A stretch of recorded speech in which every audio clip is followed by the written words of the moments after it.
Ya, kita pembahasannya reaksi penggaraman netralan kimia SMA.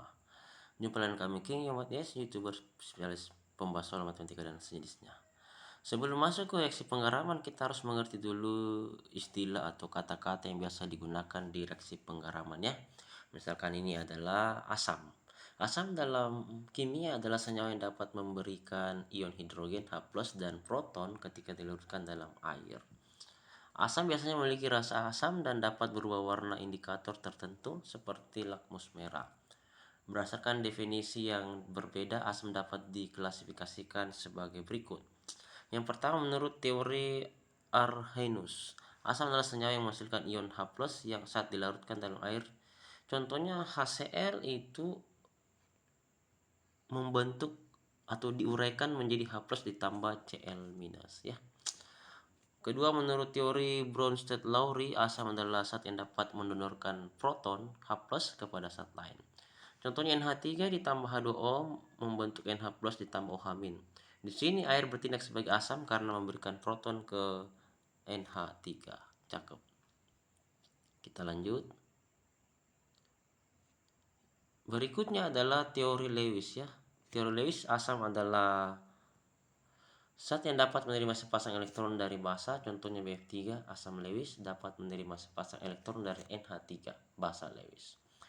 Lalu asam dapat digolongkan berdasarkan kekuatannya. Yang pertama, asam kuat, terionisasi sepenuhnya dalam larutan seperti asam klorida HCl dan asam sulfat H2SO4. Berikutnya asam lemah, hanya sebagian terionisasi dalam larutan seperti asam asetat dalam kurung CH3COH dan asam fosfat H3PO4. Asam juga dapat digolongkan berdasarkan jumlah proton yang dapat diberikan. Yang pertama, asam monoprotik, itu memberikan satu proton dalam kurung H+ per molekul seperti HCl ya. Kita berpindah. Ya, berikutnya asam diprotik memberikan 2 proton per molekul seperti H2SO4. Berikutnya asam triprotik, itu memberikan 3 proton per molekul seperti H3PO4. Penggunaan asam dalam kehidupan sehari-hari termasuk dalam industri, makanan, dan obat-obatan. Itulah pengertian dari asam. Dan dalam reaksi penggaraman juga kita kenal istilah dengan bahasa ya. Jadi kita bahas dulu istilah-istilah atau kata-kata yang biasa digunakan dalam penggaraman. Berikutnya bahasa. Bahasa dalam kimia adalah senyawa yang dapat menerima ion hidrogen H+ atau proton atau menghasilkan ion hidroksida dalam kurung OH- ketika dilarutkan dalam air.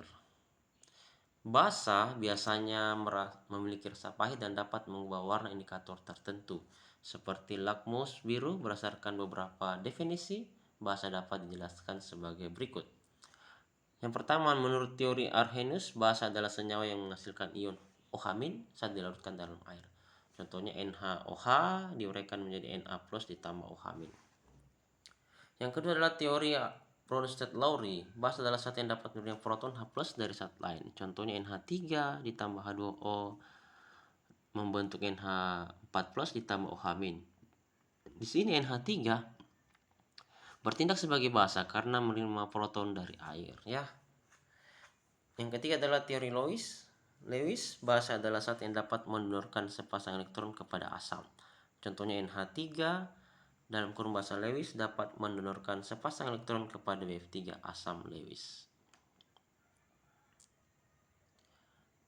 Nah, basa dapat digolongkan berdasarkan kekuatannya. Yang pertama ada basa kuat, yaitu terionisasi sepenuhnya dalam larutan, seperti natrium hidroksida NaOH dan kalium hidroksida KOH. Berikutnya basa lemah ya, hanya sebagian terionisasi dalam larutan seperti amonia NH3 dan metilamina CH3NH2. Penggunaan basa dalam kehidupan sehari-hari sangat beragam, termasuk dalam industri pembersih, pengolahan air, dan pembuatan sabun. Beberapa basa juga dapat digunakan dalam bidang medis seperti magnesium hidroksida MgOH2 yang digunakan sebagai antasida untuk mengatasi keasaman lambung. Cakep. Berikut istilahnya adalah garam ya. Garam juga biasa digunakan dalam reaksi penggaraman. Garam dalam kimia adalah senyawa yang terbentuk dari reaksi antara asam dan basa. Reaksi ini biasanya menghasilkan air dan garam sebagai produk. Garam terdiri atas kation ion positif dari basa dan anion ion negatif dari asam.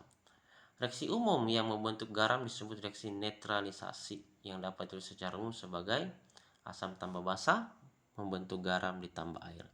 Contoh reaksi netralisasi yaitu HCl ditambah NaOH membentuk NaCl ditambah H2O. Dalam contoh ini asam klorida HCl bereaksi dengan natrium hidroksida NaOH untuk membentuk natrium klorida NaCl dan air H2O, gitu ya. Selanjutnya, beberapa contoh garam yang meliputi sebagai berikut. Beberapa contoh garam yang umum meliputi pertama natrium klorida NaCl, yaitu garam dapur yang paling umum digunakan. Kedua adalah kalsium karbonat dalam kurung CaCO3 digunakan dalam pembuatan semen dan kapur listrik.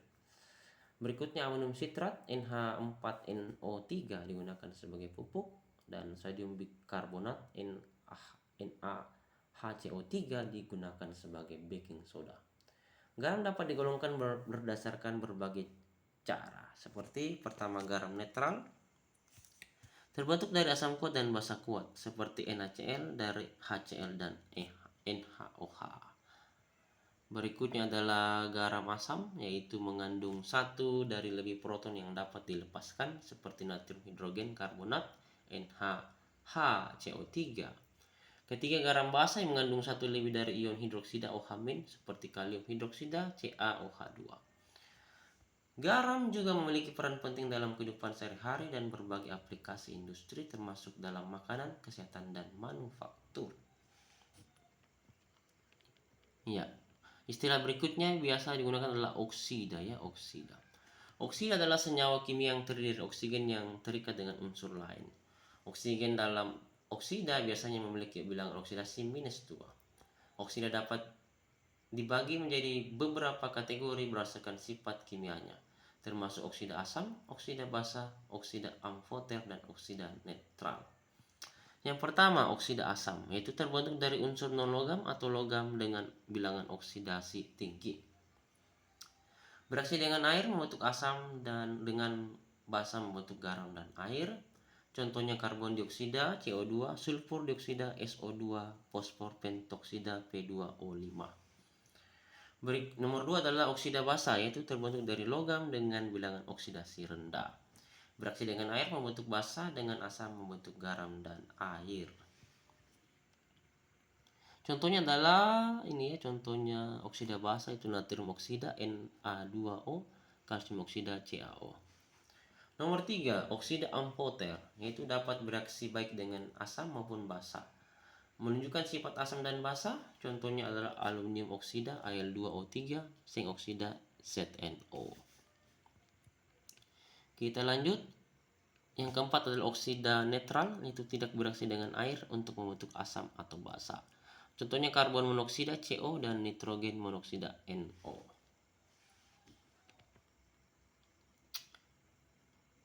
Itu tadi oksida, sekarang kita secara khusus oksida asamnya.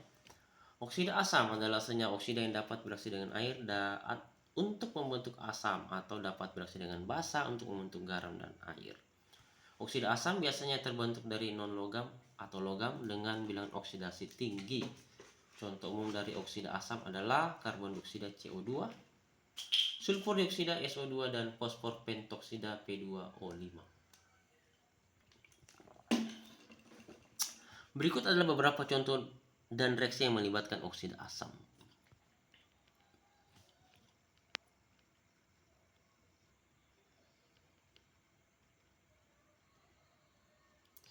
Yang pertama karbon dioksida CO2 ya, reaksi dengan air itu CO2 ditambah H2O membentuk H2CO3. Ini dinamakan asam karbonat. Yang kedua reaksi dengan basa, CO2 ditambah 2NaOH membentuk Na2CO3 ditambah H2O, natrium bikarbonat ya. Ini namanya natrium bikarbonat. Berikutnya adalah sulfur dioksida atau SO2 ya, reaksi dengan air SO2 ditambah H2O membentuk H2SO3, ini namanya asam sulfit.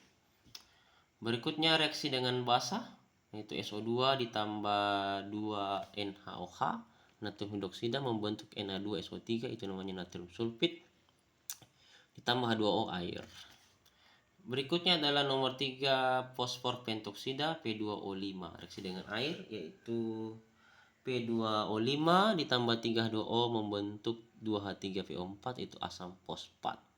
Reaksi dengan basa P2O5 ditambah 6NaOH membentuk 2Na3PO4 ditambah 3H2O. Ini namanya natrium fosfat. Ya, oksida asam biasanya bersifat korosif dan dapat menyebabkan kerusakan pada lingkungan jika tidak dikelola dengan baik, seperti SO2 yang berkontribusi pada pembentukan hujan asam.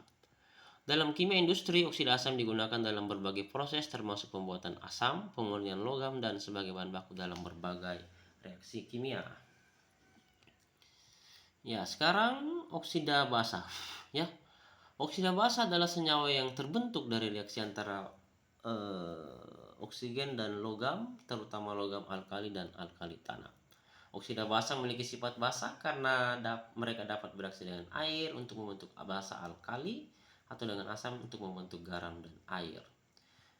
Ciri-ciri oksida basa: yang pertama, bereaksi dengan air. Oksida basa dapat bereaksi dengan air untuk membentuk basa. Contohnya natrium oksida Na2O bereaksi dengan air membentuk natrium hidroksida NaOH. Jadi reaksinya Na2O tambah H2O membentuk 2NaOH. Nomor 2, reaksi dengan asam ya. Oksida basa dapat bereaksi dengan asam untuk membentuk garam, air, dan air. Contohnya kalsium oksida CaO bereaksi dengan asam klorida HCl membentuk kalsium klorida CaCl2 dan air. Ini ya. CaO ditambah 2HCl membentuk CaCl2 ditambah air H2O. Kita lanjut. Contoh oksida basa yaitu natrium oksida Na2O reaksi dengan air yaitu Na2O ditambah air H2O membentuk 2NaOH. Berikutnya reaksi dengan asam yaitu Na2O ditambah 2HCl membentuk 2NaCl ditambah H2O.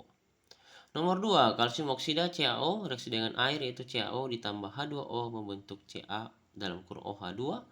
Ini namanya kalsium hidroksida atau kapur tohor. Reaksi dengan asam yaitu CaO ditambah 2HCl membentuk CaCl2 ditambah H2O. Nomor 3 ya, magnesium oksida atau MgO. Reaksi dengan air kurang larut dalam air dibandingkan Na2O dan CaO. MgO ditambah H2O membentuk MgOH2 magnesium hidroksida. Reaksi dengan asam yaitu MgO ditambah 2HCl membentuk MgCl2 ditambah H2O. Adapun yang penggunaan oksida basa, yang pertama adalah industri konstruksi. CaO kapur tohor digunakan dalam pembuatan semen dan mortar. Pengolahan air, Ca dalam kurung OH2 kapur mati digunakan untuk mengatur pH air dan menghilangkan kotoran. Dalam bidang farmasi dan kesehatan, MgOH2 digunakan sebagai antasida untuk mengurangi keasaman lambung. Nah, oksida basa memainkan peran penting dalam berbagai proses industri dan aplikasi sehari-hari karena sifatnya basa yang reaktif. Terus istilah berikutnya ada dinamakan garam amonium ya. Garam amonium adalah senyawa yang terbentuk dari reaksi antara amonia NH3 atau ion amonium NH4+ dengan asam. Garam-garam ini biasanya larut dalam air dan memiliki berbagai aplikasi dalam industri dan kehidupan sehari-hari. Ya, adapun yang menjadi ciri-ciri garam amonium itu kelarutan. Sebagian besar garam amonium sangat larut dalam air. Dua pembentukan terbentuk dari reaksi antara amonia atau ion amonium dengan asam. Ketiga, penguraian termal, yaitu beberapa garam amonium dapat terurai saat dipanaskan menghasilkan gas amonia. Contoh garam amonium dan reaksinya. Yang pertama, 1 amonium klorida atau NH4Cl. Terbentuk dari reaksi antara amonia dan asam klorida. Reaksinya adalah NH3 ditambah HCl membentuk NH4Cl. Nomor 2, amonium nitrat atau NH4NO3. Terbentuk dari reaksi antara amonia dan asam nitrat. NH3 ditambah HNO3 membentuk NH4NO3. Ketiga, amonium sulfat NH42SO4. Terbentuk dari reaksi antara amonia dan asam sulfat, ya 2NH3 ditambah H2SO4 membentuk dalam kurung NH42SO4. Adapun yang menjadi penggunaan garam amonium itu pertama dalam bidang pertanian, amonium nitrat NH4NO3 digunakan sebagai pupuk nitrogen tinggi. Kedua, amonium sulfat NH42SO4 digunakan sebagai pupuk untuk menyediakan nitrogen dan sulfur. Dalam bidang industri, amonium klorida NH4Cl digunakan dalam produksi baterai, tekstil, dan dalam proses penyepuhan logam. Berikutnya, amonium nitrat NH4NO3 selain digunakan sebagai pupuk juga digunakan dalam industri bahan peledak. Dalam bidang farmasi, garam amonium seperti amonium karbonat NH42CO3 digunakan dalam berbagai campuran obat batuk seperti ekspektoran. Dalam laboratorium kimia, garam amonium sering digunakan sebagai reagen dalam berbagai reaksi kimia dan analisis laboratorium. Berikutnya adalah contoh reaksi lain yang melibatkan garam amonium.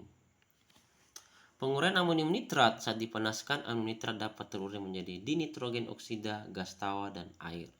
NH4NO3 diuraikan menjadi N2O ditambah air 2H2O. Penguraian amonium karbonat, ya ini dia amonium karbonat terurai menjadi amonia ditambah karbon dioksida dan air saat dipanaskan. Garam amonium memiliki sifat kimia yang membuatnya berguna dalam berbagai aplikasi baik dalam bidang pertanian, industri, dan farmasi. Berikutnya adalah asam non-oksidator, ya istilah umum yang biasa digunakan dalam penggaraman, yaitu asam non-oksidator adalah asam yang tidak memiliki sifat oksidasi yang kuat dan menyebabkan reaksi oksidasi pada zat lain.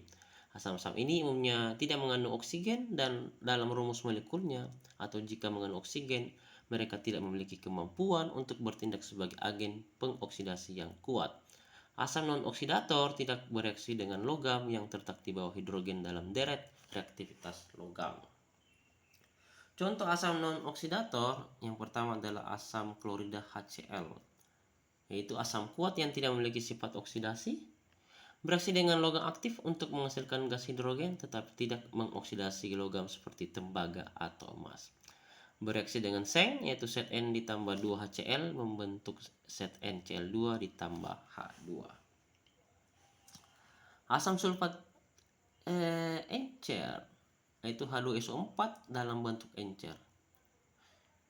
Ciri-cirinya ini tidak memiliki sifat oksidasi kuat dalam bentuk encer, bereaksi dengan logam aktif untuk menghasilkan gas hidrogen.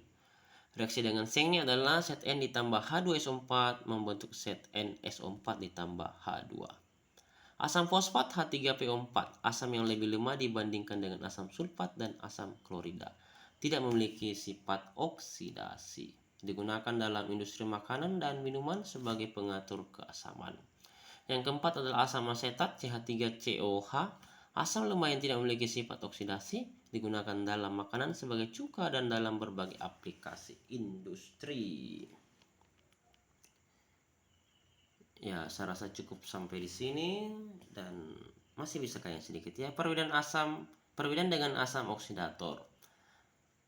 Kalau tadi asam non-oksidator, sekarang asam oksidator itu memiliki kemampuan untuk mengoksidasi zat lain dan umumnya mengandung oksigen dalam rumus molekulnya.